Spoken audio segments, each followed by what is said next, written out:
The house was a steal, an old Victorian relic with rotting shutters, creaky floorboards, and a history murkier than a politician's browser history. I paid in full. No questions, no inspections. Just me, the deed, and a dream to flip it and triple my investment. Everything was going according to plan, until I started ripping out the basement paneling. That's when my crowbar hit something solid, not wood, not stone, but steel.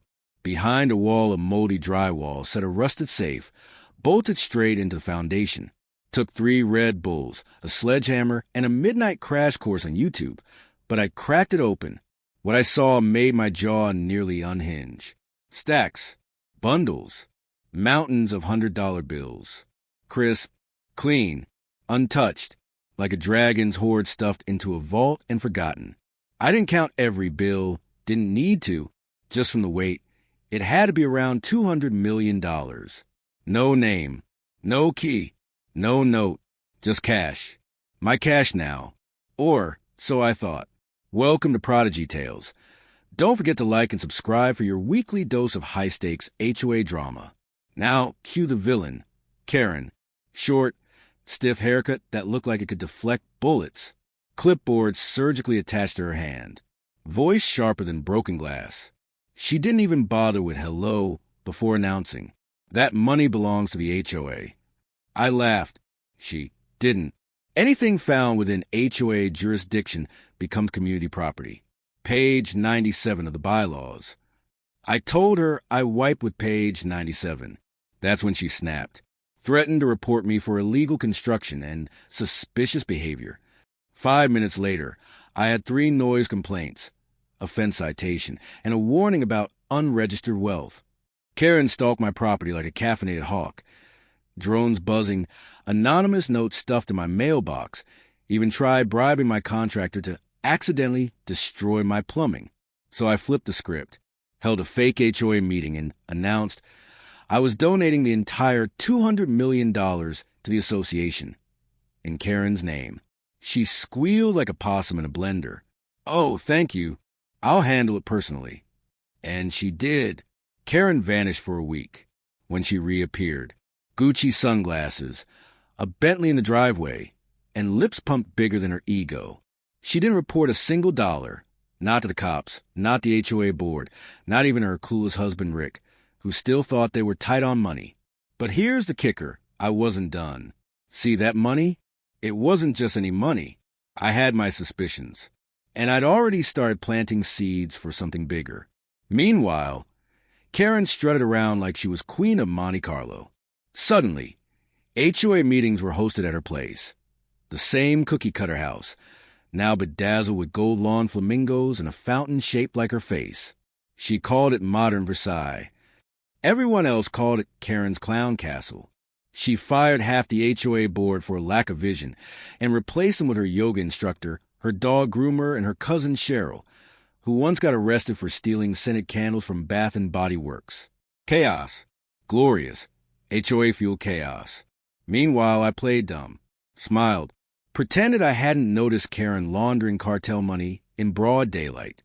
But behind the scenes, I documented everything. Every shady donation, every bank trip, every Amazon delivery of ridiculous luxury goods. I even rigged a motion sensor camera inside the HOA's mailbox. Karen couldn't tell the difference between a ballot and a bribe. Then came the gala. Karen threw a prosperity party for the HOA, complete with rented giraffes, chocolate fountains, and a DJ dressed like Napoleon. Attendance was mandatory. Non-compliance? $500 fine. She gave a speech about self-made success while sipping champagne from a Faberge egg. I nearly choked on my shrimp cocktail. Her husband, Rick, stood in the corner, looking like he'd aged 20 years overnight. In just 2 weeks, the poor guy had no clue his wife was spending more than Elon Musk's lunch budget. But the real fun started when Karen hired armed community enforcers, a ragtag team of wannabe cops in tactical vests who patrolled the neighborhood on Segways and issued HOA citations for crimes like improper mailbox color and insufficient flower cheer. One of them even tried to fine my neighbor's toddler for excessive sidewalk chalk. I laughed until I cried. Still, Karen kept the money close. No one saw the inside of her house. Rumors flew. Secret safes, hidden vaults, offshore accounts. She was high on power, drunk on money, and clueless about the trail she was leaving behind. Then one night, an unmarked black SUV rolled slowly down the street. No headlights, tinted windows. It stopped right in front of Karen's place. She had no idea who she'd stolen from. That SUV didn't belong to Amazon, DoorDash, or Karen's Botox dealer. No, this one meant business. I watched from my attic window, camera rolling, as three men in black suits stepped out, eyes hidden behind aviators. The kind of guys who don't knock. They just enter and make you confess your sins before you even remember committing them. They move with military precision, and within seconds, Karen's front door creaked open. Rick answered in his flannel pajamas, blinked twice, and vanished behind him like a magician's assistant. Karen was next. She came screaming down the stairs in a velvet robe that looked like it was stolen off a Vegas lounge act. "You can't be here. I'm the president of the HOA," she shrieked. One of the agents calmly replied, "That's cute." Then they handed her a folder, so thick it could crush a watermelon.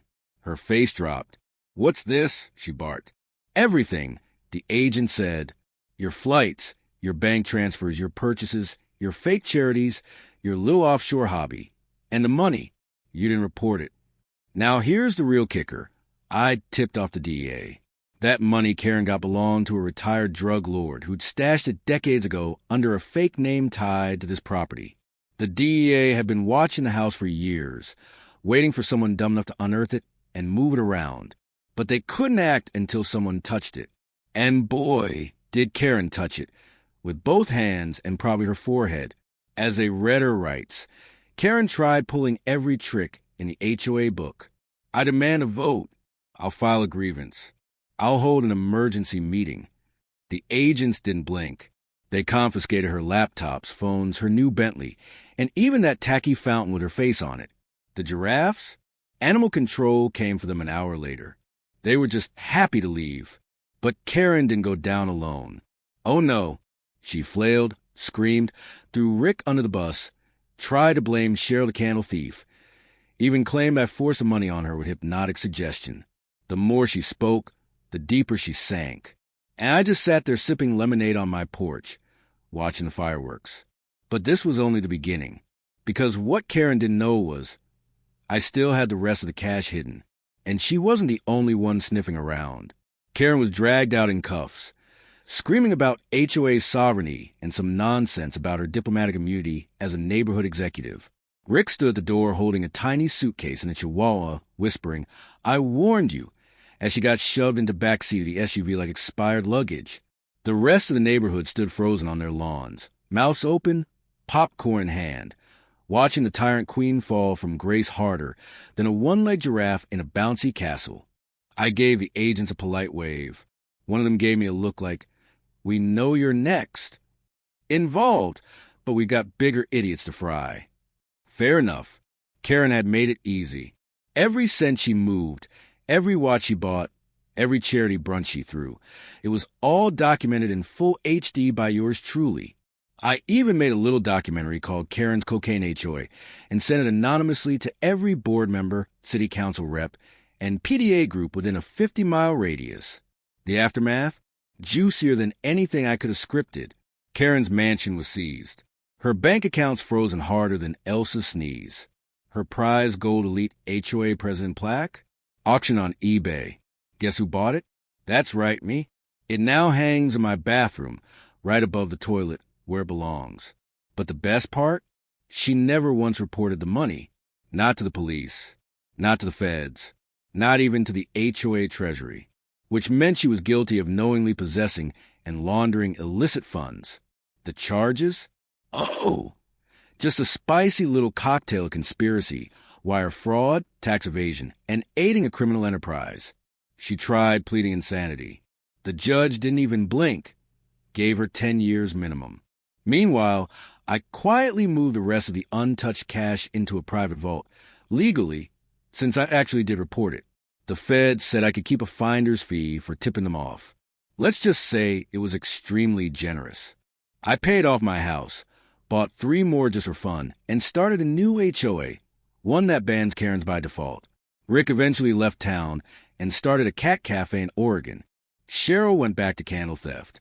And the HOA, well, it elected a golden retriever as a new president. And honestly, it's been the best leadership we've had. So next time you move into a new house and hear a creak in the floor, dig. You never know what kind of treasure you'll find, or which Karen will try to steal it. The end.